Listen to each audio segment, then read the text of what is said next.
Salut les Butterfist, on se retrouve pour notre pronostic du Quintet du dimanche 25 décembre 2022, jour de Noël. Départ à 15h15 sur l'hippodrome de Vincennes. R1C3, prix de Strasbourg, ça sera évidemment à Vincennes de l'attelé, 75 000 euros d'allocation, 2700 mètres à parcourir pour les 14 partants âgés de 8 à 10 ans. Piste en marche fer, évidemment, corde à gauche en complément d'information. C'est donc pour les 8, 9 et 10 ans ayant gagné au moins 160 000 euros au cours de leur carrière, mais pas 440 000 euros et plus.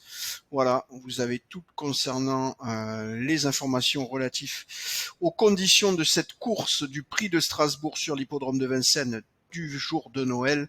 On va tout de suite aller voir notre sélection de 8 chevaux pour cette course. Course qui, comme vous le voyez, est déjà catégorisée jouable par notre algorithme de classification. C'est donc une course dont la difficulté est inférieure à la moyenne des difficultés observées. Attention, ça reste toutefois des statistiques, vous l'aurez vu. La course du 24 décembre était elle aussi catégorisée jouable de mémoire et au final, on s'est quand même retrouvé avec un quintet à presque des rapports quintet-ordre de l'ordre de 200 000 euros. Voilà, ça veut dire qu'il y a eu des grosses secousses et des chevaux que personne n'avait anticipé. Ça peut arriver effectivement, voilà. Donc, mais globalement, statistiquement, on est quand même dans le cas de quintés qui sont plus faciles que la moyenne. Il y a toujours évidemment dans ce type de course de quintés comme toutes les autres une part de hasard, d'imprévisible qui fait que on peut se retrouver avec des chevaux outsiders ou tocards qui viennent bouleverser les prévisions des algorithmes et des pronostics et des pronostiqueurs de manière générale. Allez, on va aller tout de suite voir du coup pour cette course du prix de Strasbourg notre sélection actuelle de 8 chevaux.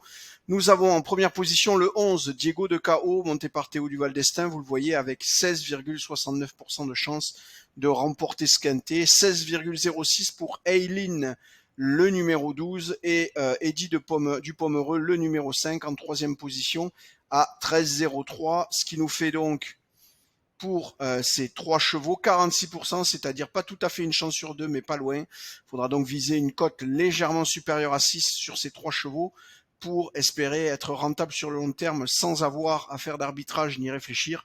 Si vous aimez un peu le risque, vous pourrez éventuellement aller les chercher avec des cotes un peu plus basses. Mais attention, n'allez pas les chercher si les cotes sont en dessous de 2, c'est-à-dire s'ils sont déjà nommés comme hyper favoris par l'ensemble des parieurs, ça ne rapportera pas suffisamment pour être rentable sur le long terme.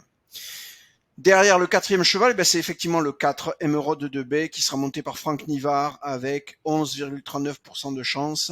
Yves Le Bourgeois à 9,65 pour Doux Parfum, le numéro 13. Ensuite, on a le 14, Élite de Gilles à 8,56. Equinox, le numéro 9, monté par Mathieu Abrivard à 5,96. Et dernier cheval de notre sélection, le numéro 7, Disco Desmoulins, monté par Franck Ouvrier. Je vous répète donc notre sélection pour le moment pour ce quintet de Noël, le 11, le 12, le 5, le 4, le 13, le 14, le 9 et le 7 encore une fois. 11, 12, 5, 4, 13, 14, 9 et 7. Voilà, je vous ai tout dit, je vous souhaite une très belle fête de Noël. N'hésitez pas à me faire un petit coucou en commentaire pour me dire si vous allez fêter Noël vous aussi, si vous allez jouer ce quintet. N'hésitez pas à me faire part de vos propositions concernant votre sélection.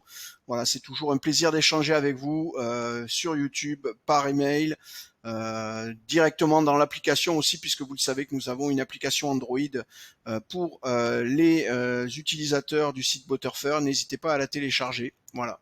Allez, je vous souhaite une belle soirée, de bons jeux, un bon réveillon, et puis je vous dis à demain. Ciao, ciao.